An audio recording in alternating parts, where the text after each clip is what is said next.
Howdy, friends, and welcome to the Storyfield. This is a podcast where we talk about business, faith, and life in general. Okay, so here's the deal. We want you to be encouraged. We want you living in hope. This life we live is complex. It's hard at times. At the Storyfield, you will find great stories of normal people just like us who will inspire you. Our goal is that you leave encouraged, inspired, and excited to move forward in life. But before we get started, one thing though, if you're listening and you find yourself really hopeless right now, send us an email at hope@thestoryfield.com so we can pray for you. Thanks for joining us today. Let's get started. Man, I know I say this a lot on the intros, but I'm honored, man, Aaron Young, to have you on today. You have one of the most powerful stories, and we've done a lot of these, but one of the most powerful stories I've heard. Powerful stories of hope. So I'm really grateful you made time to be here today. Oh, man. Thank you for the opportunity. So, can I ask you a hard question to start? Yeah, let's just jump in. All right. I mean, that's how we do, we're gonna do, right? Let's go to the deep end. Yep. Can a marriage recover from an affair? Well, from my story, 100% the answer would be yes. But obviously not every story ends up that way. Okay. But yes. And I think somebody needed to hear that. Like, I think somebody needed to hear in the middle of broken marriage and horrible events happening that your story says hope. And that's why I want you here. Yeah, man. Thank you. But for the Storyfield, we usually don't start right now. I want you to take us back. And I want to hear like about childhood. I mean, we want to hear the story. All right. But piece it together. Yeah, Start in Missouri. Yeah, I'll kind of start off and walk you through it. And, there may be a few pauses as I'm trying to collect myself, but we'll go through it. So born in February of 1974, Springfield, Missouri. James and Ellen Young are my parents. So grew up in a home, not a Christian home to start by any means. But I learned early on to avoid pain meant to avoid conflict, specifically with my dad. So grew up in a home where I would say it was a fairly violent home, specifically towards me, not so much to my sister as much, although she got the brunt of some of it, and nothing physical to my mom, just a lot of verbal to my mom, but it was very physical to me. Oh.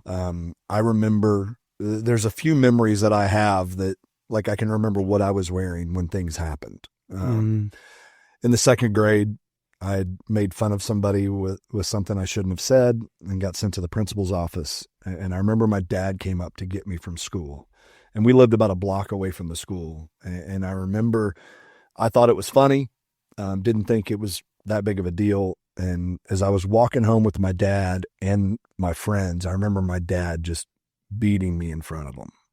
And I just remember the embarrassment.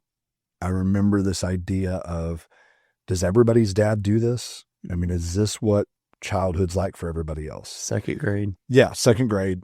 And then in the third grade, once again, I remember the house we were in, sitting at the kitchen table, and you used to get those old report cards, and I'm dating myself here. I mean, I'm almost 52.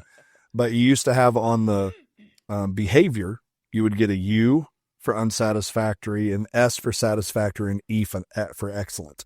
And I remember mine always came back U. I mean, I was never, not that I was a bad student. I just loved being center of attention, loved having fun, making people laugh. And that's what they put. They said, Aaron has got a great mind, but he just doesn't seem to apply himself and seems to want to make everybody laugh, which was fine. But my dad, I remember sitting at the kitchen table, and he goes, Aaron, everybody right now at home thinks you're a jackass.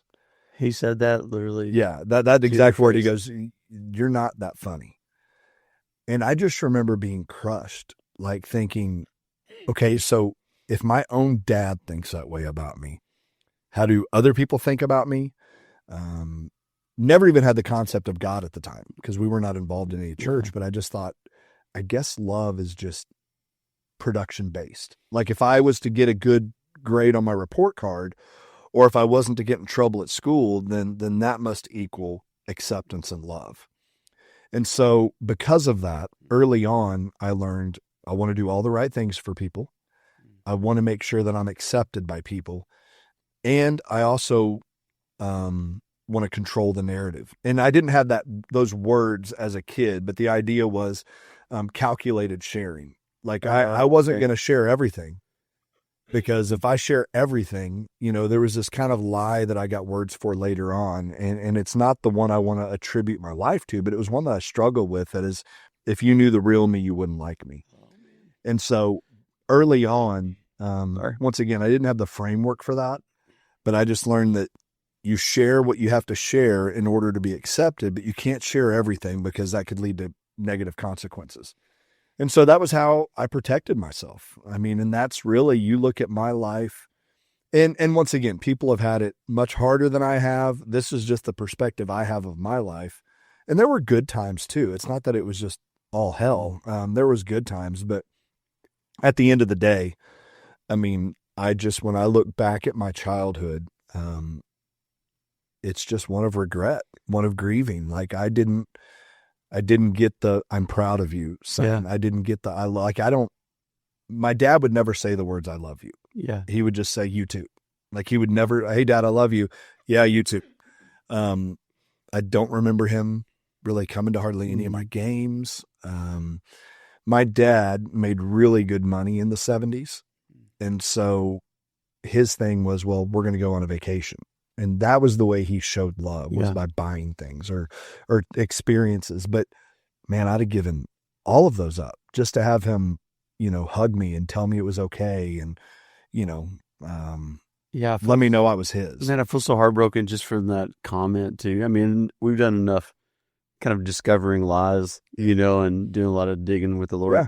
And it's just like, that's absolutely heartbreaking. Yeah, it's heartbreaking when you look back at it now. Yeah.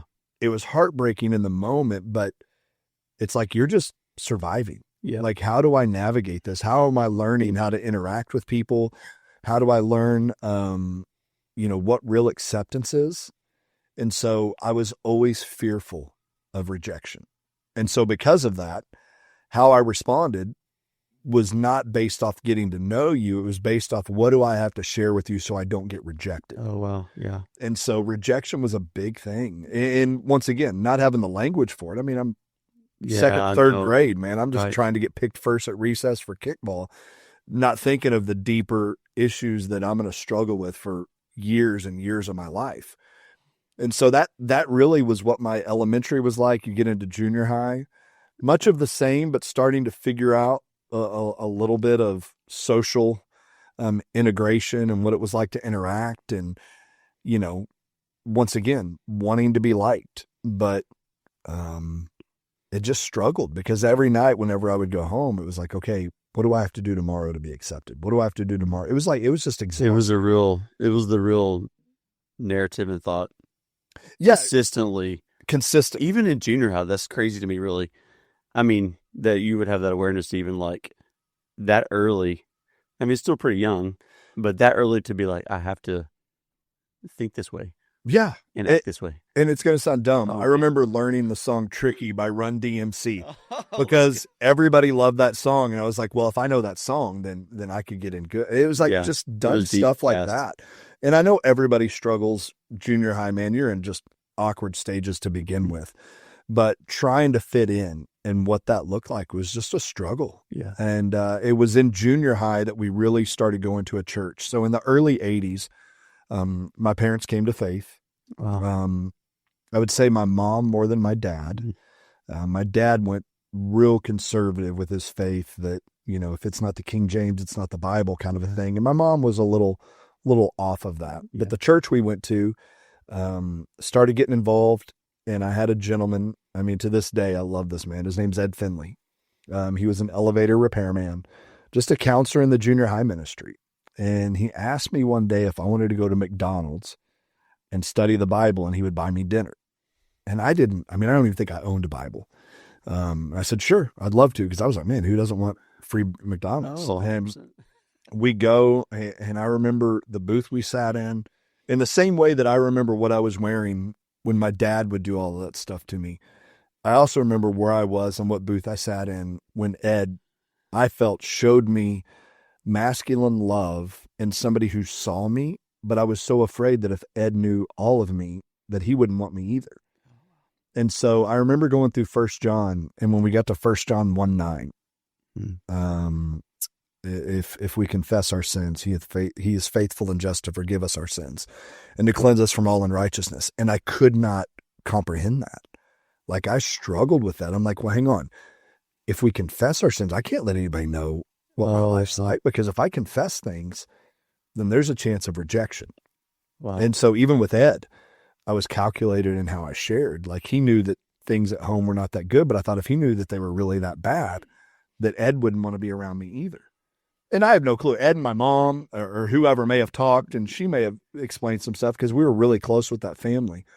And he knew there were some things, but I don't think he knew just how dark it was. But man, Ed was a constant in my life. And so when I went from junior high to high school, Ed went from being a junior high counselor to a high school counselor in our youth group. And so I was with Ed really for almost 10 years, because when I went from from high school to college, he went to be a minister or a worker in the college ministry, same time. So we followed each other, and like to this day, deep love for him and his wife and his amazing family. But he made a profound impact on my life, not in the sense of overcoming the fear of rejection and overcoming all this calculated sharing, but he made a big impact in me seeing that he loved just because he loved. And that there was something underneath that the love of God had transformed his life, and he just saw somebody that he wanted to pour into. Man, and how important for us guys and men. Oh, I mean, think about the impact that it had on your life. And, I mean, I think a lot of the stuff we do, maybe if we were to engage with some younger people like that, we may believe a lot of that it's not important, not a big deal. It's not really helping, but it's like, Ed was showing you the Father's heart. Yeah. And I think, like what you said, I think sometimes we would hop into a situation like that, reverse roles, and think, man, this kid's not getting it. Yeah. This kid just wants free McDonald's. Yeah. And that, yes, and that's what I wanted with him quick. Yeah. But the thing is I look back on that time, and I didn't know in junior high what I was doing, but I look back on that time and be like, man, this guy made an impact. And this guy really sought after somebody because of what you said, the Father's heart had done in his life. Yeah. He just sought after me, and man, it changed me. It was incredible. Now, I still didn't come to faith yet. That wasn't. Well, that's even more sweet of Ed. Because some people are like, okay, let's go. Yeah. I need to get a spin on the wall. I need to get a win. Man, he was patient. He was just incredible, incredible. And so, I'm forever indebted to him. Hey, y'all. I just want to make an observation. When I see someone going through a legal situation, it seems like there are way too many unknowns. Well, the Allen firm provides legal guidance so that you can make a great decision, come to a resolution, and be at peace. For more information about the Allen firm, visit allenlawfirm.com. Hey, I'm Josh Allen. I'm the founder and a coach of Unstuck Coaches. You're probably watching because you may be stuck in an area in your life. Well, you're in good company because you're going to watch me hit a lot of roadblocks, be stuck, and learn how to invite God into that situation so he can help you out. So we're going to go through a story-based teaching series of some of the biggest walls I hit, the worst roadblocks, the bar ditches, so you don't have to. I don't want you to be stuck like I did. I want you to be moving free and unstuck. I'm going to walk you through my story. I'm going to walk you where I was hitting roadblocks and got big time stuck. And we're going to give you some resources, some exercises, some questions that the Lord used for me to get me through those roadblocks and moving again back to freedom. That's what we want for you. Now listen, I want to be as authentic as possible. I don't want to tell you I was doing fine and good when I was severely depressed. I want you to watch me go through these roadblocks watch God's invitation to me in the roadblocks and see how I move from stuck to unstuck. This is for you. You get to watch me hit these roadblocks, watch me go through them, and you get to be unstuck the same way I did. Join us for this unstuck journey, and we're going to be glad to see you there.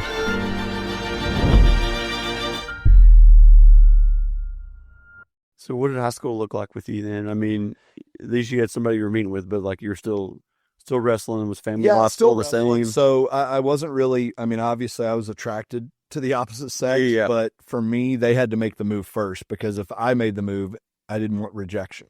Yeah. And so, man, I was reactive in everything. I was never proactive unless it was just getting in trouble. Yeah. So me and my best friend, still best friends to this day, his name's Brent. We were in the church together, junior high together. His family was like a second family to me. There's times in high school that just to get out of my house, I would go stay at his house. Yeah. And he lived 30 minutes away from my high school, but it didn't matter. It was a safe space to live. Yeah. And when I say safe space, I don't want you to think that, man, every time I walked in the room, it was just abuse. It wasn't, but it's just, if you don't feel acceptance, silence can be just as hurtful as, physical, because you just didn't know if you fit in and didn't think you were welcome. Yeah. Like, what's that fear bond stuff too? That, I mean, I've had some, a pretty neat guest on, but it's just like, you're not attached. You're not, I mean, it's a fear bond. Like you show up, it's like, oh, like you dread coming home, or you see the guy call or whatever, even if it was your dad, it's like, oh, I don't want to answer that. Like, you're not bonded healthily. For me, I just knew that, if I was not home at 5:00 for dinner, it was going to be bad. Wow. Like I had to be home at 5. Or if in the summer I left the door open and the AC was on, I just knew that when I got home, it was not going to be well. Wow. So there was things like that. Yeah. Like, back then, obviously there was no cell phones to call. I just knew that I had to be home with my bike at this time, or it just wasn't going to go well. And if I saw my dad walking up the street because I was a couple minutes late, I mean, I just think about the relationship, that relationship and the impact it has on your relationship with the Lord. Oh man, it shaped so much of it, because, I've still feel at times, oh, you got to earn it. I got to produce to get it. Yeah. Or I have to check all the boxes to get it, because, in my read through the Bible in a year program, if I miss a day on Lamentations, then great. Next thing you know, I must not love Jesus because I missed a day. Everything was governed by checking boxes and producing, because I couldn't just be me, because me wasn't acceptable enough. You're speaking to a lot of people, man. And so that was. So you ended up in ministry though. Yeah. So how in the world, from high school, to college to like. Yeah. So after high school, or really my senior year of high school, I got into doing MMA and did that for 5 years and absolutely loved it. It was a bad way to get my anger out, but it was something I loved doing. And so I would still sorry for those guys who are on the other side of you. No way, man. I was, dude, I was tiny. I was same height, like 170, man. I got leave that crud for one minute, man. I can show you pictures, bro. It is bad when you see me, just skin and bones. But I loved it, and I did it with my best friend Brent. He got me into it, and man, it just took off, and really, really enjoyed it. And so I would still go to the youth group. For me, that was the time whenever I found more recreational things to help with my time. Yeah. I felt at times I could whoop anybody. And so whenever I drank, I'd get real lippy. Yeah. And then that wouldn't always go well. You find out that you maybe can't. And so I started smoking weed, because that was like, that chilled me out. The last thing I wanted to do was throw hands with anybody, or I knew in my mind, like, I don't want to sleep around. I don't want to get in fights. So I'll smoke weed, and that masked it. And I would do that 6 days of the week. Sunday I couldn't, because I had to go to church. So hypocritical. But that was kind of what my life was. Still going to the church, still involved in the college ministry, but really just getting into drugs and fighting. Yeah, just trying to find, where am I still fitting in? Yeah. Like I knew this wasn't going to be long term, but where am I fitting in? And so that led me up until 1995. And so I was in the college ministry at the church, and this hottie came in that I had known before. She was dating a moron at the time. And she came in and I was just like, holy cow, that girl's gorgeous. Like, I have to get to know her. And so I invited her and a friend because once again, fear of rejection. So I thought if I invited 2 people, it wouldn't be as bad. So I invited her and her roommate to go to Branson, which we lived in Springfield, Missouri, to go to Branson and hang out. And I spent the whole day with Jill. That other girl was a third wheel the whole time. She was so pissed. I mean, because all we did, like Jill and I would walk off, Jill and I go get food, and she just kind of had to tag her. Yeah, it was bad. But it was like I felt I wasn't good enough on my own, so I had to have some kind of safety. It's so bad when you look back at it. But that was on a Saturday. Sunday, she came over to my house. I still live with my parents. She came over to the house, and I told my mom, I said, I'm going to marry her. Like, this girl's something different. And we dated up until June of 95. We got engaged, and then we got married in November of 95. Wow. So it was really quick. Yeah. I mean, February 4th is when we started dating. June 17th, we got engaged. November 11th, we got married. And so, yeah, it was. We've had a discussion on this before. I'm like, whether that's advisable or not. Well, that'll be a different topic. Yeah, man. I think I didn't have a clue about life. I didn't have a clue about a lot of things, but I can't look back. Like with most of my story, I can't look back and be like, I wish it was different, because it made me who I am today. 100%. Now, do I tell my kids that? Yeah. I mean, that's what we're talking about. Yeah. One of my kids had a shorter engagement and is married and thriving, and our daughter had a little bit of a longer engagement. She's married and thriving. Yeah. I mean, it's like there's no clear answer. Yeah, there's no clear answer. Yeah. I think it's more the support you may have around you that helps you in that. And if you're willing, like I think we even talked about this in Montana. There's 2 types that you deal with your kids. They can live and learn, or they can listen and learn. Yeah. Live and learn is a lot more painful. Yeah. Listen and learning, and I just don't have a lot of listening and learning kids. They just want to live and learn, which is great. They're just going to learn it, and we'll still be here to know. Yeah, it's harder on them, and you just seeing your kids make some of those decisions. But we got married November of 95. How old were you? I was 21. Okay. She was 20. Okay. And it was hell, like our first year. So my family, very confrontational, very in your face, just had no problem arguing.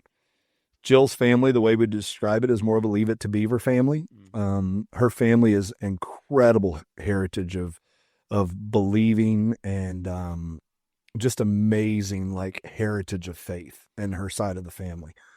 And so, but they didn't argue much, and they didn't let things get out in the open. A lot of things were just swept under the rug.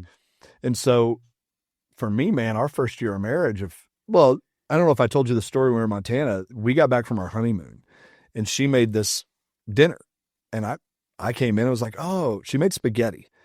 And I say this in a joking way, but she made it, the non-biblical way, that it was baked. Like, I think spaghetti should be noodles and you pour the sauce on. Well, she baked it. And I walked in and was like, that's not how my mom makes it. Oh, no, never say that. Like, yeah. Every time I say that, people are like, cringy. I know, dude, I was there. I'm the one who said it. But it was stuff like that. Yeah. It was just, our marriage was up and down. Like, I would come home and she'd be on the phone crying to her mom. I'm like, what is so bad about me married to me that you start crying to your mom? And so even in that, it wasn't that it was bad being married to me. It was, she was away from her family, trying to adjust to new life. But my lens was, there's something wrong with me. Now, there could have been. I mean, obviously, I didn't know what I was doing either. But it was just that same lens that I looked through, like, oh, she's seeing the real me and she doesn't want to be married to me.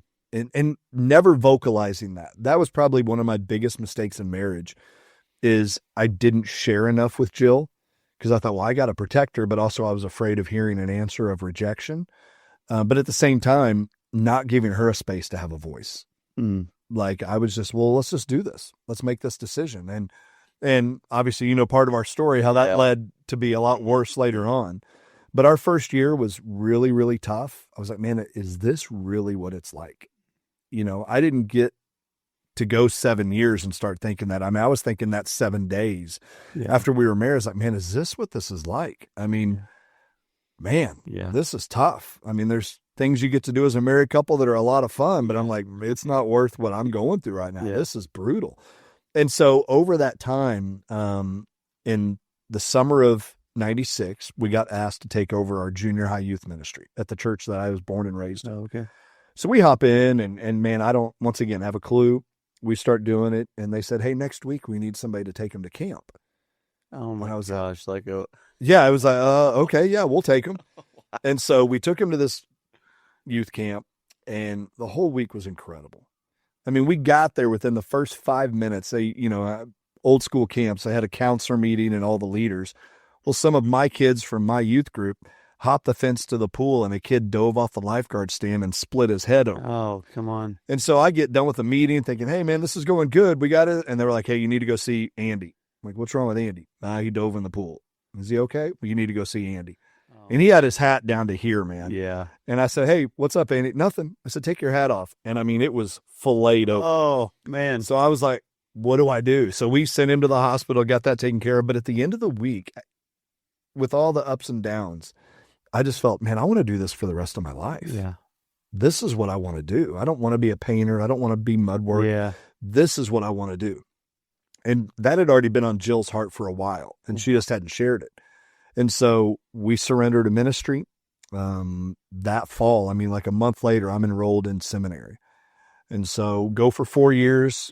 During that time, I would go to school from, 8 to noon or whatever, and then work from 1 to midnight, come home, do it all again.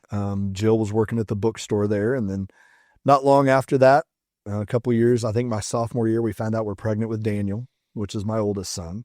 We had him in September of 98 and still in school. And then, October of 2000, we had our second son, Dawson. Mm-hmm. And so that is, it was crazy. I mean, we just had a lot going on. You're in the middle school, young married couple, just getting into ministry, and 2 kids on the ground now. Yeah, 2 kids on the ground and not having, like, that's where Jill thrives. Like, she is an amazing nurturer. She is just like the best mom ever.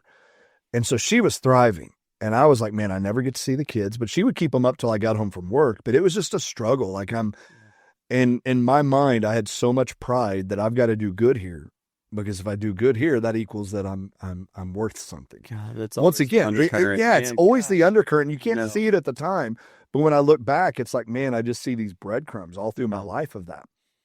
And so we graduated, and the church decided to bring us on staff full time. To do the junior high. And then we ended up taking over the high school. And I thought, man, things are going great. Yeah. Things are going great. And during that time, I had the idea that, hey, I'm doing ministry, Jill, you need to get on board. I know you got kids, but this is important. And I say it, and when you say it out loud, I just feel like such a, I could use other words, but I'll just say jerk. Yeah. That I didn't see it.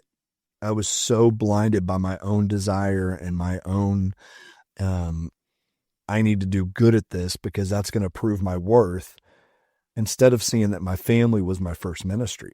And I just never saw it until later on, almost till it was too late.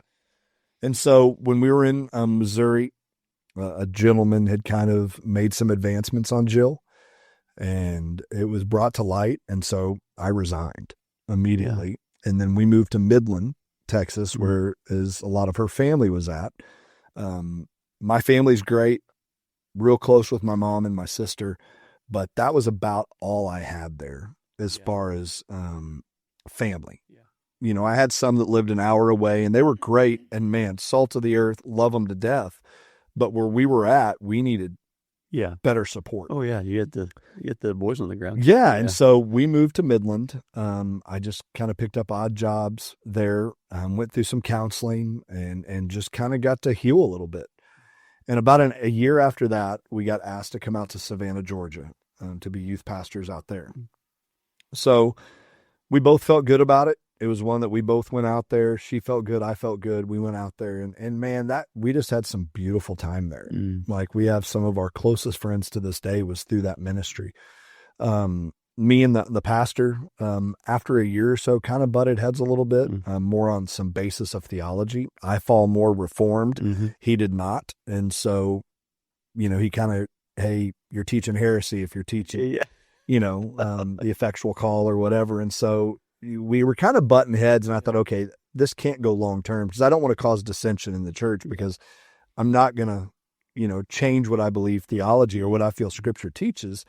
But obviously I can't be under that leadership. And so just praying for what the Lord would see. And that's when we got a call to go back to Midland. This is kind of where I really screwed up. I went to Jill with the info, but didn't really give a choice. I just said, hey, I feel called back to Midland to be the teaching pastor. And they were saying, hey, in the next few years, this guy's going to retire and we'd like you to take over. So you said we're going, basically, instead of... I didn't word it that way. Yeah. But I said, hey, I feel called this way. What do you think?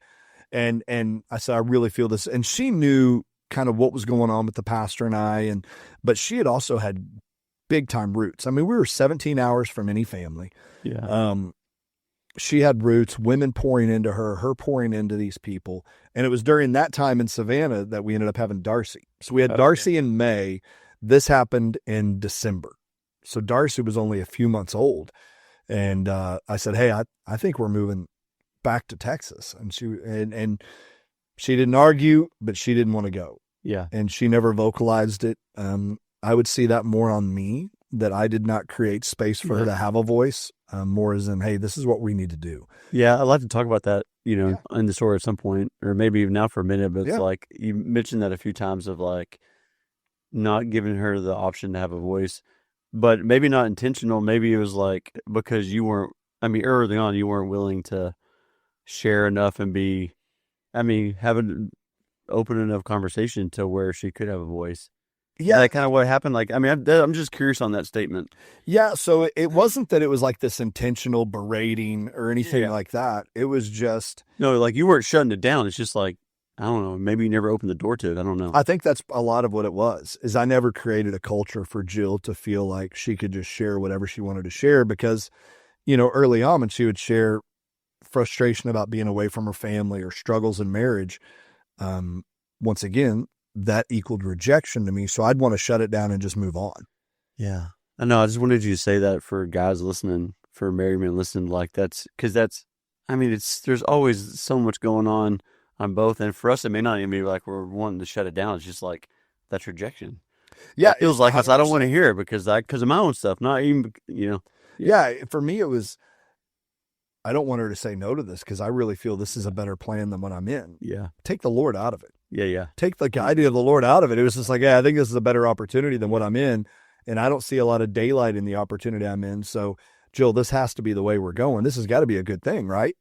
And she said yes, but like we talk about it now, and she was like, I just didn't feel you really asked. Yeah. So I just felt I needed to say yes. And it was part of that. I think she felt trying to find her voice in the marriage as well as, okay, I want to be a good wife. I don't want to be a thorn in the flesh. I don't want to be a pain. So I'll just say yes. Instead of seeing that sharpening of each other, where you actually get a really good product if you're both able to share and sharpen, it was neither one of us were sharpening. It was our own little silos. And then, we came together under the same roof, but a lot of decisions were separate, unfortunately. Unstuck Coaches hates it when movement and progress in a person's life or business is stuck, or frozen, or slowed, or just stopped altogether. Well, we have found a solution. Unstuckcoaches.com. They offer a variety of coaching services to get you or your business moving again. Check out unstuckcoaches.com. Yeah. Well, how long did it take from like kind of the moment you got the invite back to Midland and then Savannah? Like, what did that process look like from like kind of the request to come? Oh, it was pretty quick. It was within 2 months. Oh, okay. Yeah. So the request came, I had told her we had ran a youth camp in Tennessee, and I had told her, hey, I feel like our time's coming to an end here. And I told her that in July or June.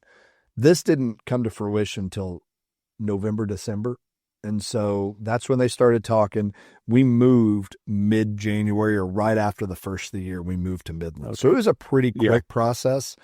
It was obviously tough saying bye to all of our kids that we had loved so much. And we had started a college ministry with kind of an independent, not really under the banner of a church, and had a lot of like SCAD students, Savannah Academy of Art and Design. Oh, okay. It was awesome. It was, I felt, was some of the most freeing ministry I had, but it wasn't under the banner of the church because they wouldn't have approved of it. Yeah. And so we started a thing at night, me and another guy, and we had this church that let us use their building because our church wouldn't let us. I mean, there was just some things like that. Yeah. That was awesome. But it was a real quick transition to back to Midland.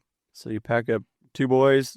Darcy's on the ground at this point, a couple months old. Yep. Move back to Midland. Yep. Pack everybody up. And so go from trees and water back to back to desert, man. Literally mesquites and dirt. Caliche dust was all it was. Oh, it was bad. Back to the wilderness. I bet we could even justify that in the Bible. This is our wilderness time, like. Yeah. I went to Red Raider. I'm a Red Raider, so I can make fun of West Texas. I did love it out there, though. But yeah, glad you did. Yeah, somebody did. Sorry, man. Tell me about. So you said this is where is where the story kind of takes a turn. Yeah. If there hasn't already been some speed bumps along the way, this is a bigger one. So in Midland, man, it seemed like favor just fell like with everything I was doing. Doing college ministry, doing young married, speaking a lot on Sundays, doing camps over the summer. Like it was everything I dreamed of. The exact opposite was happening with Jill. I just didn't check in enough to realize it. So when we get there, I'll just say in Savannah, we were pretty big people. We'd gained quite a bit of weight. And so Jill went on a diet, working out. She lost almost 100 pounds. Yeah. And I didn't know this at the time, but she gets called in by the pastor's wife and says, "Hey, are you anorexic?" She's like, "What are you talking about?" "Well, you seem to have lost a lot of weight and we just want to make sure you're healthy." And then they started making the statements. And by the way, you don't really act like a pastor's wife, Really? Oh, and Jill, man. when you get to meet Jill, life of the party, so much fun, loves everybody. But, some people, if you want somebody that's meek and mild and going to stand in the corner, that's not Jill. Yeah. And thank God it's not Jill. You're not being the good pastor's wife. Right. And that's what she heard. Yeah. And so during that time, I was not as present as I should be at home because, man, I was busy doing all these things, thinking I was doing exactly what the Lord had called me to do, and was just oblivious to some of the stuff going on at home. And that's kind of been a track record up until this point. I was involved because it was where I was getting approval and acceptance. I mean, Jill had people coming up to her all the time. "Oh my gosh, you're Aaron's wife. He's such a good teacher. He's this and that." And she was like, "Yeah, great, but he sucks at home," kind of a thing. Yeah. She never vocalized that, but that's what she was feeling. And so when they told her that you don't seem to act like a pastor's wife, she'll tell you in her own words at that moment, it cemented in her mind that, "Oh, I don't act like a pastor's wife. I'll show you what not acting like a pastor's wife will be." And so she got very rebellious and very just indignant to the other pastors' wives and just to what we were doing in Jingle. And me not being home, and me being where I was focusing just left a crack in the door. Yeah. And so what happened is on October 19th, 2009, it was exposed that she had been having a long-term affair with one of my good friends down there. Absolutely crushed me. Like I wanted blood. Like I wanted to hurt him. You were heading over there to do that. I was. Yeah. I very avid person with firearms. I grabbed one of my pistols and went to his house to kill him. And I was on his street, probably about 4 or 5 houses away. And that friend I mentioned earlier, Brent, called me out of the blue and just said, "Hey man, what's going on?" And I started cussing him out. And he's like, "What in the world? Why are you talking to me like this?" And I said, "Well, I'll tell you why. I'm about to end this guy's life." And told him everything that happened. And he goes, "You pull over right now." And I said, no, I'm going to end this. And he goes, you pull over right now. He goes, get your butt home. And he used other words. He goes, but get your butt home before you make a decision that'll ruin you for the rest of your life. So as much as I wanted to take control and end that guy, I turned around and went home and went into a home. And she knew at that point. Yeah. So it was exposed to me. I called her after I found out, and she was hysterical. And I went into a home where I'm like, once again, go back to my child, not wanted, not accepted, rejected. So I'm in a home with a woman that doesn't want me. And a friend that I thought was a close friend. Like it was just betrayal, rejection, all the way around. And so what do I do during those times? I build walls. I'm not going to let you in then. You've hurt me. I'm not going to let you in. And so I wish I could tell you I handled it well and was grace-filled and just rolled out the red carpet for Jill to be healed. It was the exact opposite. I threw everything out to try to trip her up and make her feel the pain I was feeling. And this is not something I'm bragging on, but you're asking about our story. Yeah. And I can't share one part of it without sharing the other part. Yeah. So that night, Monday night, October 19th, I called the pastor and said, hey, this has happened. I know we need to talk. I'm sure I need to step down. I don't know what this looks like. He goes, well, let's meet in the morning. So I go into his office that morning, share everything. And he started off very combative. Man, I'm so sorry. I'm so sorry. I said, yeah, I just need to know what does reconciliation and restoration look like for us? And he was like, well, that's not going to be available through us. The pastor said that? Yeah. And that's when it just like the foundation that I thought I had built everything on just started to crumble. Oh my. Because I thought that was the whole gospel message, that restoration and reconciliation, like, isn't that something we want? And he was like, well, it's different for you because you're a pastor. Oh man. And I said, once again, I didn't have enough of a backbone to really push back because I was afraid of more rejection. I'm already getting rejection here. So if I bow up and really make my presence known, it's going to be more rejection. And so I struck back and thought, well, okay, I'll just do whatever he says. And he was like, I think it's best if you leave town.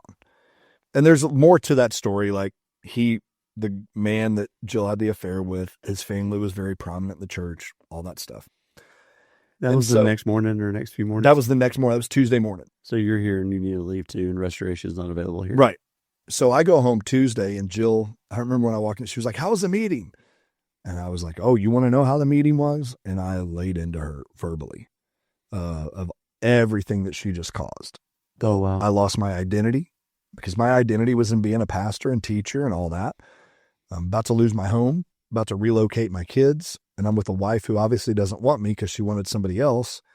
And here I am scrambling to try to figure this out and just felt all alone. So we put our house on the market Wednesday and it sells within 8 hours. And I'm like, you got to be kidding me. I've really got to move now. So I went up to Dallas with, her parents had come down to see us during all the crowd. I load up with them because we only had one car, rode up to Dallas to look for jobs. And so I'm looking for a job.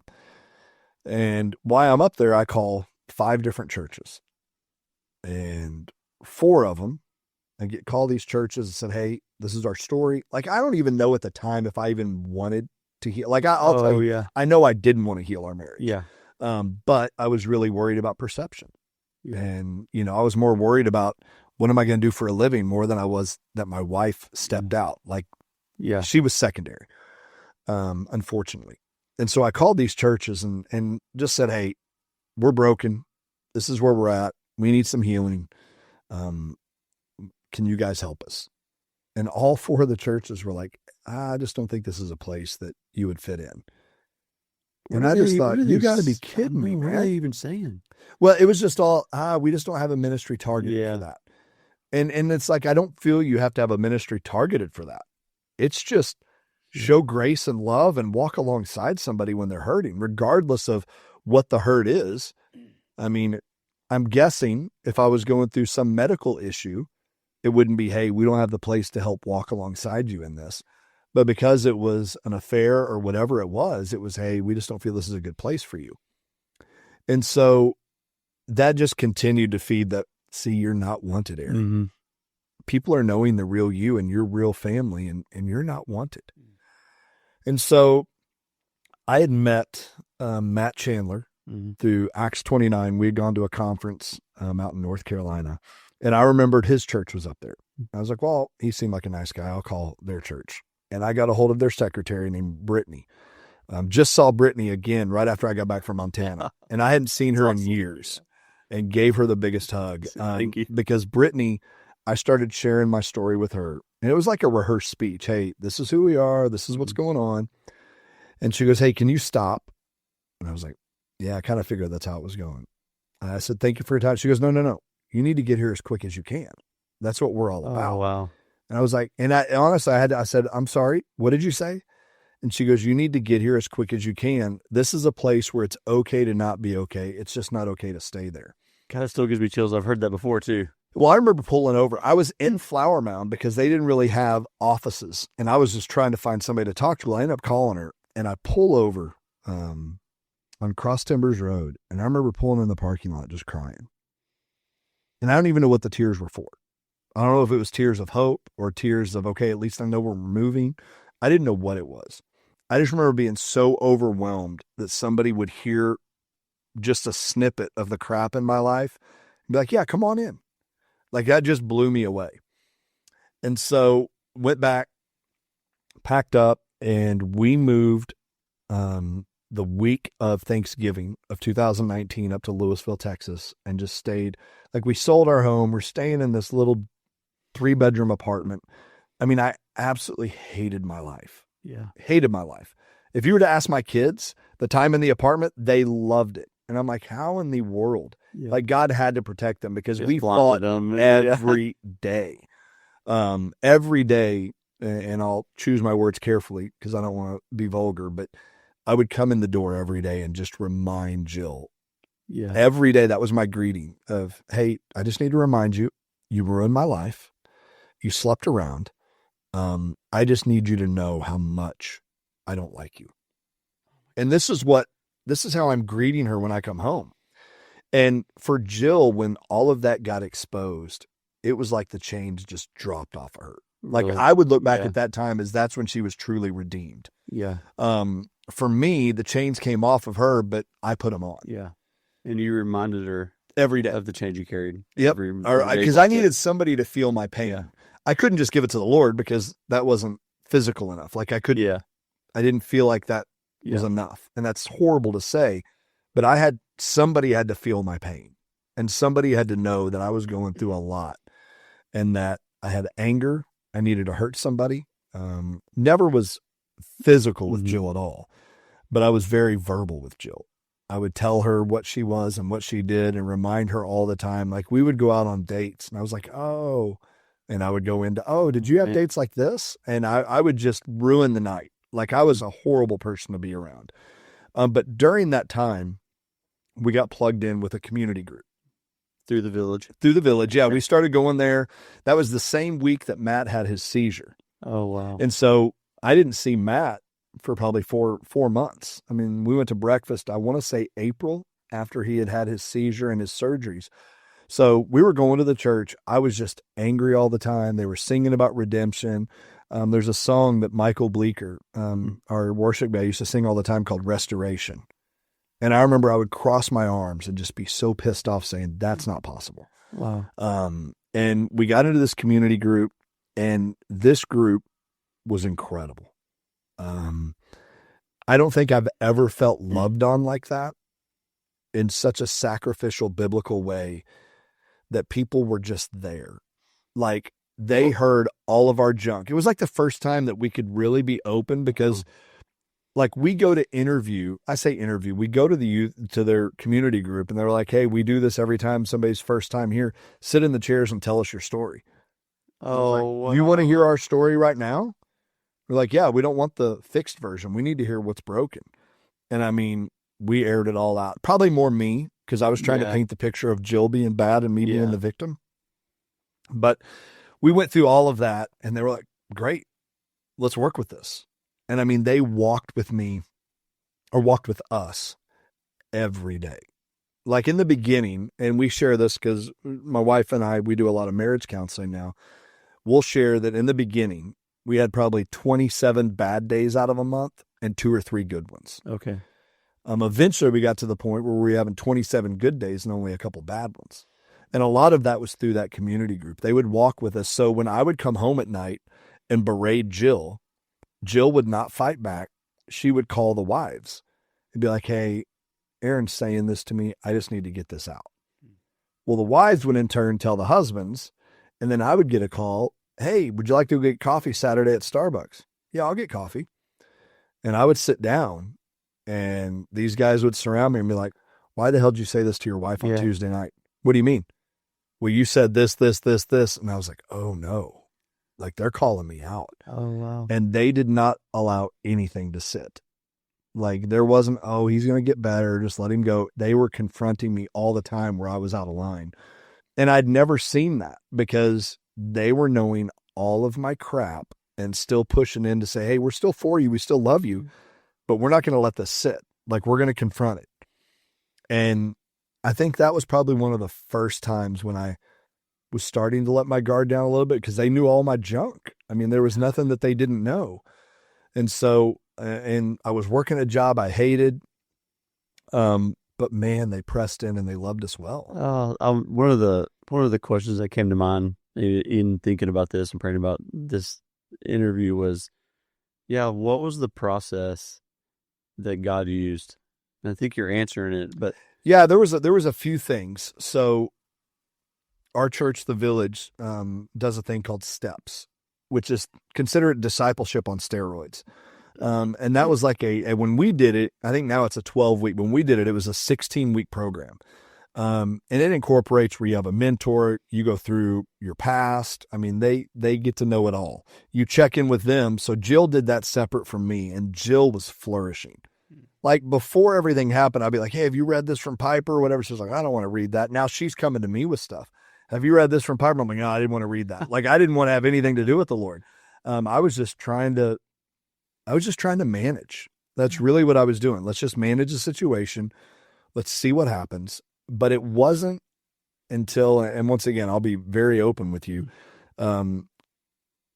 Easter of 2010, Jill had enough. I'd berated her all the time. And Easter Sunday, I did it again. And she just had a mental breakdown. I mean, that's 6 months of it. Basically, yeah. 6 months of it. Yeah. And what was bad is the first month when we were still in Midland, no communication with the church. Like we had no pastors coming in to check in on us. Jill to this day she had one woman that reached out throughout the whole time. The church was actually told that I resigned to take a job in Dallas. And so there was no consequences for anybody else.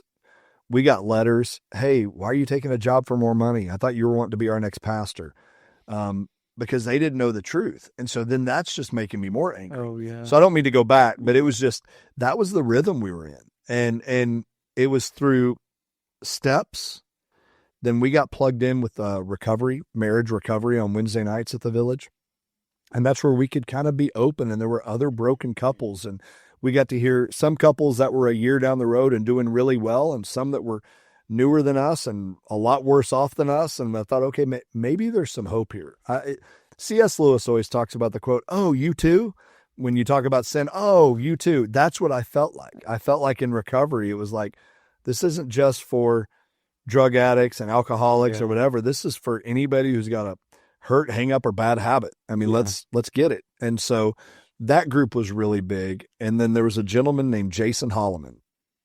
He's now, he was on staff at the Village. He now pastors up outside of Prosper, but he would walk with me all the time. And I needed a type A kind of guy that would punch me in the mouth because I felt with my words, I was good enough to manipulate a conversation, or that,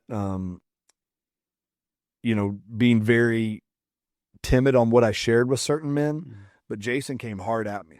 I mean, that's like the story of the community group guys. yeah, Like, it really was. And I needed that because I felt I would just overrun anybody. so would else. Jason be like, cut the bull crap, man? Like, Oh, that there was thing. a time when I was sitting, he was speaking and I still don't know how he does this, and he laughs about it. But on a Wednesday night, he was speaking on sexual sin. And I mean, I think he saw my arms get crossed. I mean, I was mad. And while he's speaking, I get a text from him and says, "You are not a victim." Well, Why he's preaching. And I didn't see him grab a phone or text anything. Maybe he had it queued up and he knew it was going to hit me and he selected a time frame to send it.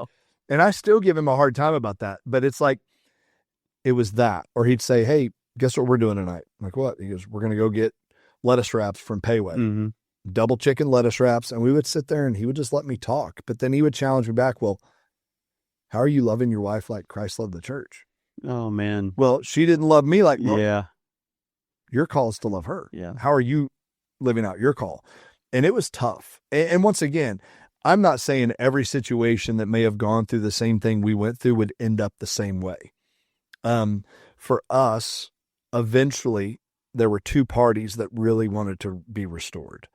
And the Lord stepped in and flexed in a way that when the world would have said, "You're a statistic, you're going to be a divorced couple after this," that he just flexed in and in his grace, did a work that we can't describe, we can't understand. I mean, my heart for her is so much different. But that was like, so that was 2010. We get up to 2011, 2012. We actually ended up taking over the marriage reconciliation ministry. And so now we're leading this thing. Oh my gosh. Speaking on Wednesday nights, but I'm still working regular full-time job. I was on, working at a dealership at the time. I was over kind of the fixed operations part of a dealership, was doing that. And then at nights we would, do Wednesday nights. And it was a time when I saw that God never wastes a hurt.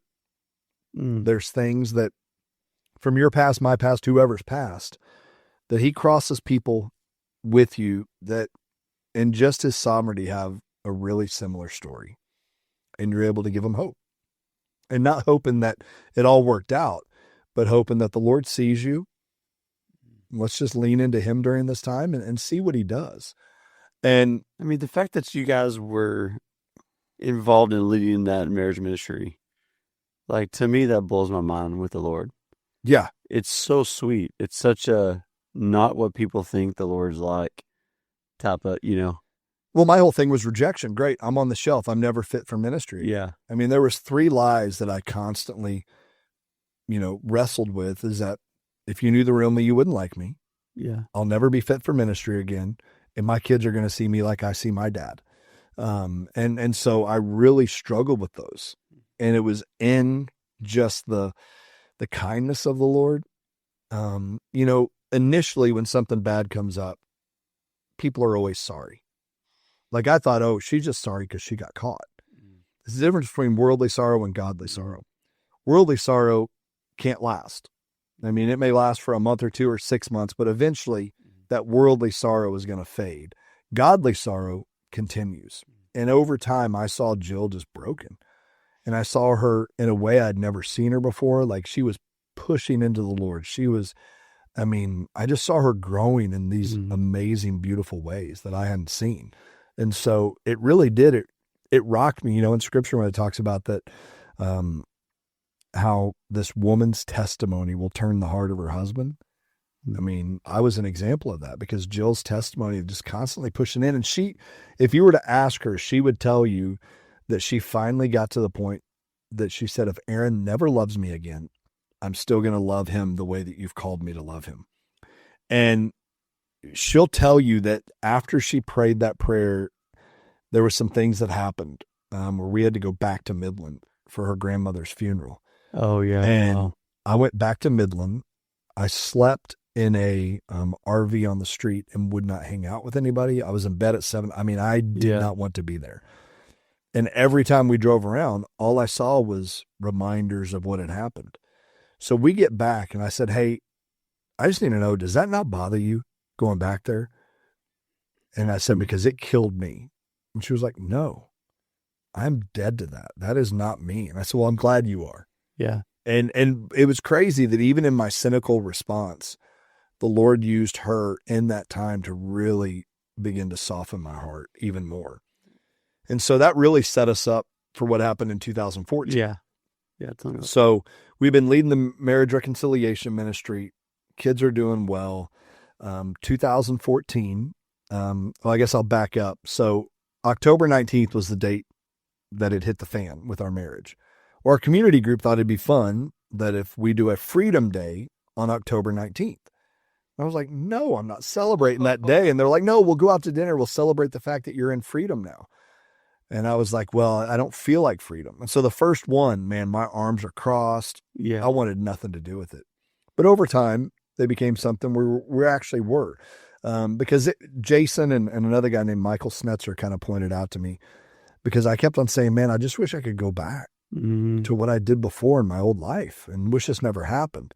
And they asked the question, they said, okay, would you want your kids to be raised in a church that would not offer restoration or reconciliation? Yeah.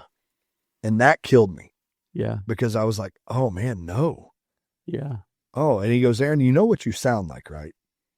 And I didn't have a clue. I'm like, no, what did I sound like? He goes, well, do you remember when the Israelites were freed and they were free and they're walking around? They're like, man, why don't we just go back and be slaves? He goes, you're just wanting to go back and be a slave.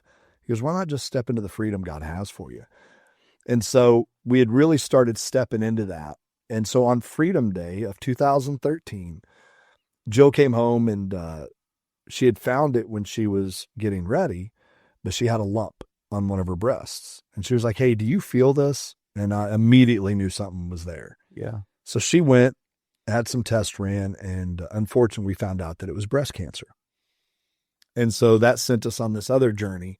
So starting in January of 2014, she had 3 lumpectomies. And then in February of 2014, she had a mastectomy, then started radiation, and then started some of the reconstruction work in August of that year. And it was once again, the Lord just prying my hands off of control. Oh, because I'm a fix-it guy. Let me just fix it. Like, doc, fix this. Give her some medicine, cut something off, fix it. And that's not how it worked. I mean, it was like, Aaron, you don't get to control this either. And I saw my wife in a way I've never seen her. Like, she is the toughest woman I've ever met. The way she leaned into it, the way, at first she struggled thinking this is punishment for what I've done. Yeah. Was her first reaction. But then after she worked through that, it was one of the most beautiful things. Like it was horrible physically. It was so tough on our kids, especially our daughter. She was so young that she was always thinking, is mommy going to die? Yeah. But I think what we went through prepared us for what we were going through there, that I was able to love on her and care for her and be there for her with the right heart, not out of duty. And to see her walk through that. And unfortunately, it didn't go well. I mean, she's had, I think, 17 surgeries because of it. Aaron. So there's nerve damage, things that, like, to this day, if you ask me any wish, I wish she could wake up and not have pain for a day. Oh. Like, I wish that could happen. And so that was 2014, 15, 16, 17, going into 18. And so 14 was that. We get into 2015. My middle son, he had mentioned at school, he got bullied a lot. He sees the world a little different. He had Asperger's, and he was bullied a lot in school. And I guess he told somebody that he was going to kill himself. Oh, man. And so the school called us, told us, and I just remember feeling like an absolute failure. Like, did I not love him enough? Did I not do this enough? And luckily, he didn't do it. And like I said, this past March 31st, we celebrated 10 years of him not making that decision. But that was just so tough as a dad, because, with your kids, man, you think they're incredible. Mm-hmm. And you hope you communicate that to them enough. But it's like in school, you always heard the phrase, hey, you pick your friends. Yeah. I don't think that's true. I think you pick your acceptance. And because wherever you're accepted is where you're going to be. Because if I say I want you to be my friend and you don't accept me, we're probably not going to be friends. And that's why you have so many sects of like, you know, you have the jocks and you have the druggies or whatever. They pick their acceptance. And so Dawson really struggled with acceptance and he didn't find it. So he thought this is the easiest way out of it.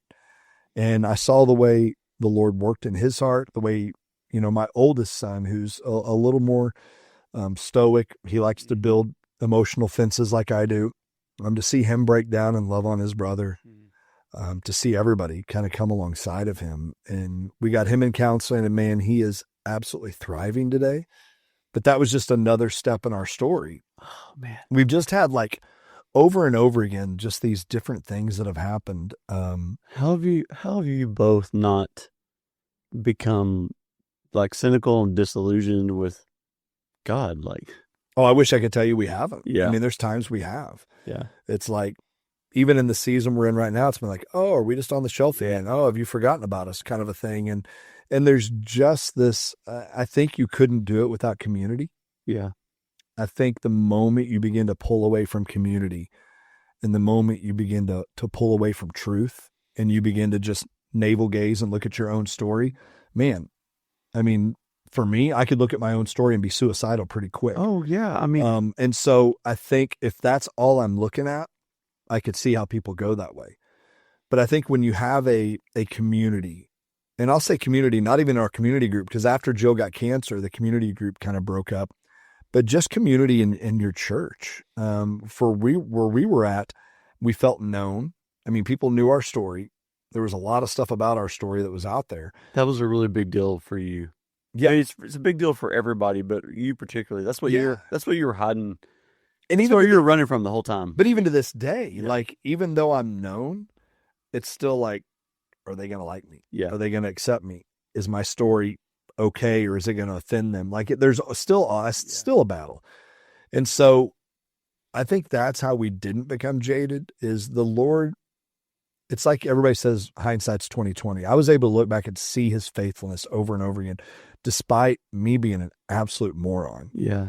And despite sin, despite bad choices, despite all of that, he has just constantly been faithful. And it's not in my timing, man. My timing would have been completely different. But in his timing, and I'd love to tell you that it's all puppy dogs and ice cream. Yeah. But it's not. I mean, it's a grind. There's days when I'm like, okay, I feel like David, why have you forsaken me? How long are you just going to ignore me, God? And I mean, that's even to just this last 3 or 4 months. Mm-hmm. So that was 14, 15. In 17, the church comes to and says, hey, we'd like to do a video testimony about you. But we had never told our kids why we moved to Dallas. Oh, We had just told them, hey, we're following the Lord and moving to Dallas. And so I get a call, hey, we'd like to do a story. We'd like to do a video. Great. We need to start filming tomorrow. Oh, crap. That means we got to tell our kids tonight. And Jill and we'd always prayed that, hey, prepare their heart for when they hear our story. It's going to be on your timing when they find out. But they never asked, what makes you guys qualified to lead a recovery group on Wednesday nights? Yeah. Like our kids, it never just, the light bulb never went off for that. Yeah. And I think that was just the Lord protecting their heart. And so we get home, we sit the kids down. We're like, hey, let me let you guys know something. The reason, remember when we told you we moved here that we were following the Lord's leading? Yeah.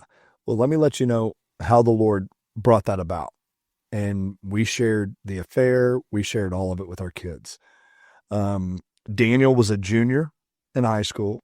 I'd put Dawson as a freshman, Darcy, probably 6th grade, something like that.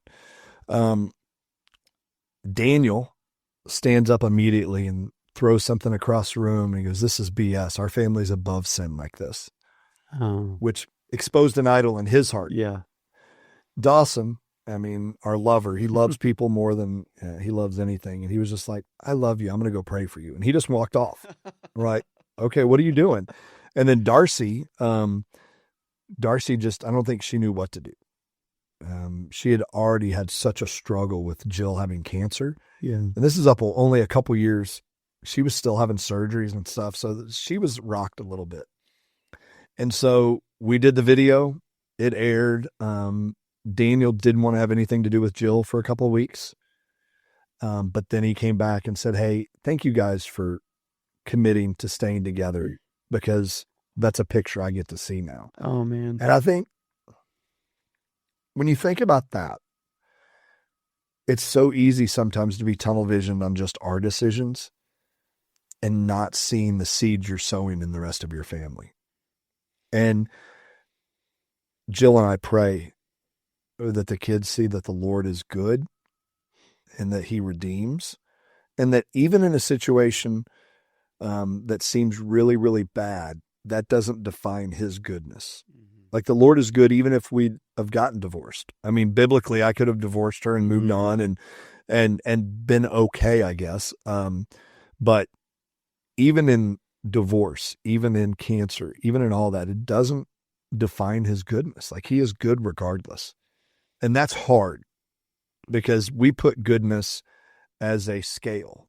Well, if things are going my way, it's got to be that he's good. No, I'm so glad you said that. It's like the metric we use, like, you know, and that it's not. Well, yeah, it's like somebody that says, I'm good enough to get into heaven. Yeah. Well, what's the scale? Yeah. I mean, is it a bell curve where if you're 80%, like, or is it, you got to pass by 70% of good works? Like, what's the bell curve? Yeah. It never works. And that's why scripture's clear that it's when you were dead in your trespasses and sin, when you were at your very worst, when you were an enemy, that's when God moved towards you. It's not a metric. And so for me, that was so hard because metrics you can define. And so same with our kids. I think for them to see that the Lord is good and that you don't run, that doesn't mean that all situations end up like ours. We know plenty of couples that have gone through similar things that have gotten a divorce and, you know, because one party didn't want to reconcile and just was, I don't want to quit the sin I'm in. And so there's things like that just may not work out. But for us and for our kids, it created such a transparency. Like, we were speaking at a conference. I think I shared this with you at a conference at a church in Fort Worth. Our middle son, Dawson, is sitting with a group of youth that he doesn't know.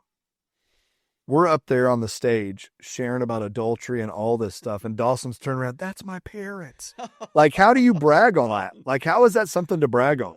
But he saw in his own way, he saw what God had done in our home and how he had redeemed something. And I don't think he even had words for it, but he was like, my mom and dad are still together, is almost what he was screaming. Look at that. Isn't that cool?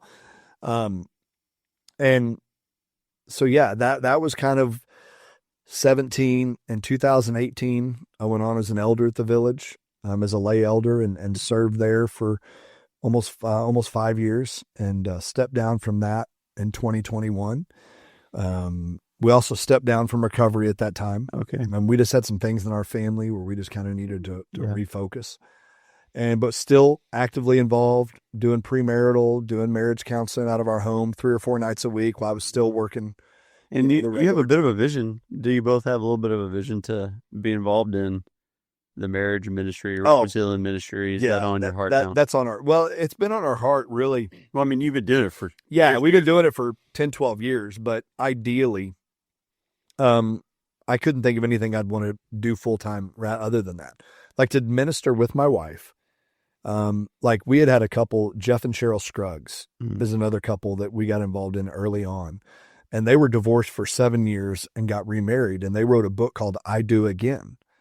Well, when Jill was going through this and I wasn't entering in, Jill actually emailed Cheryl and said, hey, this is our story. Can you help us? And so we started counseling with them as well. And they were incredible. And they were like, don't worry about paying us. Like, who does that? Like, that was how they paid their bills. And they said, don't worry about it. Yeah. And they run the Hope Center up in Plano. And I've talked with him a lot, met with him over the past few weeks. Jill and I would love to pursue that full time. Yeah. We're just kind of in a phase right now of transition where we're still doing it out of our home. Yeah. The thing is like, anytime we go to a marriage conference, we don't charge. Yeah.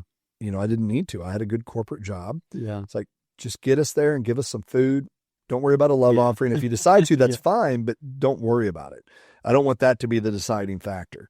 And so we still do that when we get opportunities. If somebody wanted to just reach out to you for some hope, Yeah. They've reached out to you guys to have you come talk at the church, speak at a class, do anything kind of marriage, reconciliation, counseling, all that. What's a good way for them to reach you? I mean, we're both on Instagram and Okay. Facebook and all that. Email is aaronyoungtx at outlook.com. Real easy. AARON, YOUNG, T as in Tom, X as in X-ray at outlook.com. Okay. We usually only try to do one a quarter right now because I had a full-time job. Now that's not that way. We're a little more open in what we could do. We're hoping to have our first book done by the end of the year. And so we're writing a book that's kind of sharing our story, but a lot of what we do with premarital, just the F words of flourishing, from friendship to flourishing. And so we love doing that. And so, like I said, it's been a journey. After we stepped out of 2021 from being an elder and serving so much, we kind of felt a little lost. Like, what do we do now? Mm-hmm. And really poured into doing counseling out of our home. Yeah. And that went really well. And absolutely loved it. And we still love walking with couples. Like, for me, if you want to know my identity would be described as a guiding restorer. Like, I love guiding people down a path, and transparently communicate a truth that'll ultimately lead to a legacy of life change. And I love seeing that. And whether that's me consulting with a corporation, whether that's a job I'm doing to get a paycheck, or specifically whether it's in marriage, like Jill and I love guiding people. So I'm the guiding restorer. Jill is this nurturer, vulnerability infuser. Like, she just has a way of, like, everybody calls her Mama Jill. Like, she just has a way of creating space where you just let your guard down and you're fine sharing. Wow. And then we're able to take that and kind of merge. Well, it takes her in order for you to be able to really guide. Like, I mean, nothing's going to happen on guidance and restoration until you're vulnerable. And she'll normally ask a question Yeah. that just unravels the whole thing. She has this sweet gift of discernment that I'll be sitting there and I'll be talking with a couple, and she was like, "Can I ask a question?" Yeah, ask away. I love that. And she'll ask the question. All of a sudden, everything just falls out and everything unravels. Like, now we're getting to the root of it. So it's awesome to be able to do that with her. And we've been able to do it with so many other couples. I mean, there's so many couples that have had similar stories, even in ministry. Like, that's a lot of where our heart is as well, is because as a ministry couple, where do you go if you're struggling? Yeah. Like, if the youth pastor is to get up and say, "I'm struggling with porn," there's a good chance he may not have a job at some churches. Yeah, you can't really say that. Yeah. Right. But so what's that teach him to do? It teaches him to hide, to not be confessional, because there's a paycheck or a job or identity on the line. And so where do ministers go? Where can they go to be free and truly get help, to truly get encouraged, to truly get just some tools to help equip them to have a better marriage and to walk through some things? And there may be some time where, hey, you probably need to sit out for a few months here. Let's look at this. But I never want to be a part of a group that just shoots their wounded. Yeah. Like, that's so prevalent in the church that it's easier to shoot the wounded than it is to walk with them through restoration, because that's hard and that's time consuming and it's exhausting. But man, it's so beautiful when you're able to do it. And once again, there's a lot of factors in that. You've got to have somebody that's repentant and wanting to do that. But the Lord just softens people's hearts, and it's nothing that we necessarily check a box. We just want to be available to use our story for His glory. Like, I think it was even asked when we were in Montana, "Hey, would you go back and undo it?" Yeah. And there's no way. Like, I love Jill more today than I ever have. I am happier in my marriage with her and I'm more holy in my marriage with her than I've ever been. The way it created an atmosphere in our home of transparency. Like, there's just so many things that I can't go back and be like, "Yeah, I didn't do it because I don't want to deal with the pain." I mean, the pain sucks, but look at the product later on. And I couldn't say that for the first couple of years. So don't take this as, well, it's easy for you to. No, this has been, I mean, like I said, we're going 15 years of this that we've been walking through it, and it's taken some time. But land the plane on the episode for us. And I would encourage people, if you're listening and any of that resonates, and just want to reach out and talk to you guys. Man, we would love it. I mean, that's what fuels us. Yeah. We've had multiple people reach out through Facebook, Instagram, Yeah. email. I mean, whatever it is. I'll hop on a phone call if you're local in the DFW area, man. We'll grab some coffee, do whatever, and just have a conversation. Yeah, please reach out, because I mean, this is, like you said, God's going to use this and has used it to draw people to you who are in the same situation. Yeah. Man, I love it if you would end this with a prayer, and whatever the Lord lays on your heart for whoever may be listening, for whatever. But thank you again. I absolutely am so encouraged by your testimony, and the way you can present it so real and vulnerable now is super impressive to me, especially with how you started. Yeah, it's definitely come a long way. But it's crazy how we even got connected. I know. Like, I don't know, like, for those of you that don't know, I got a phone call from somebody that said, after I had left a ministry that we were working in, we thought we were going to have a 20-year run at, and now we're kind of in this weird transition time. Somebody said, hey, I think you need to call this guy Josh Allen. The way it was told to me, call Josh Allen. He won't help your fantasy team, but he's a great guy. That was literally what I was told. And I said, man, I just didn't want to reach out. And so I reach out, and we had that phone call. And then you were like, hey, I don't know why, but I feel the Lord telling me to tell you that you need to go on this trip. Yeah. And that's really, I mean, you think about, we've only known each other since mid to end of September? Mm-hmm. Yeah. I mean, really quick. But yeah, so thank you so much. Yeah. One, for your heart for this, your friendship, and just creating space for people to tell their stories, and understanding that there's brokenness. We live in a Genesis 3 world, but there is redemption and healing and restoration. And it may not always look like how we painted it out. Like, I would have drawn my life completely different if I'd have put it on paper, but God. Like in Ephesians, but God. Like, I was, but God, so that.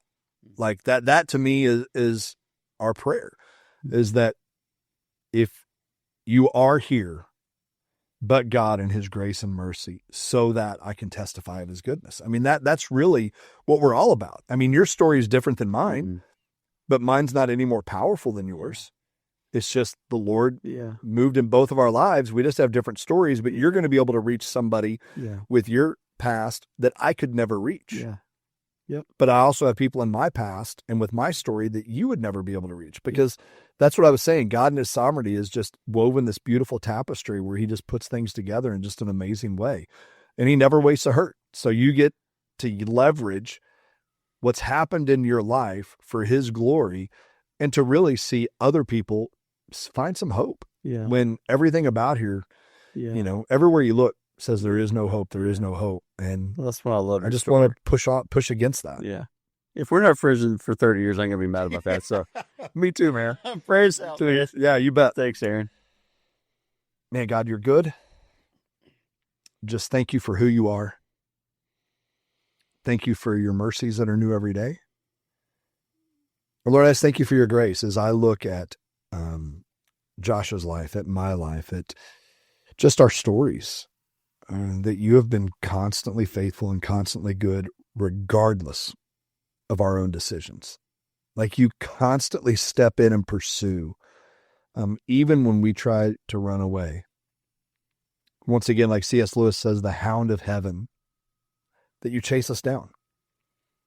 And so I thank you for all of that. I thank you for your love. I thank you for Josh and his friendship, and just the opportunity to tell of how good you are. I pray for anyone that's listening, whether they're married, whether they're single, whether they're struggling, whether they're hurt and just don't know where to go, Lord, that they would find places to reach out. They would find places that truly want to step into the fray and love those that are hurting, and not see it as a task to be claimed, but rather a person to be loved into your kingdom. And Lord, I just pray that we would be open to the people that reach out, that even now you would prepare the hearts of the places on Sunday where people are going to come into worship. They're going to feel a little outside, a little neglected, a little shy about stepping in, Lord, but you would just prepare the hearts that they would be able to be transparent and honest and just receive love and receive guidance from you and just not be shunned away. Lord, let us be a welcoming people that love to step into the griminess of things, because that's where you're at. And we ask all this in your name. Amen. Amen. Thanks, Aaron. Dude, thank you so much. Bless you. I appreciate it, bud. Oh, thank you. This was awesome. All right. All right. Thank you for joining us on this latest edition to the Storyfield podcast. We hope that you have been challenged, inspired, and ready to take that next step, whatever that is. If you know someone with an amazing story that needs to be heard, send us an email at info@thestoryfield.com. Have a fantastic day, and we can't wait for you to join us on the next episode of The Storyfield.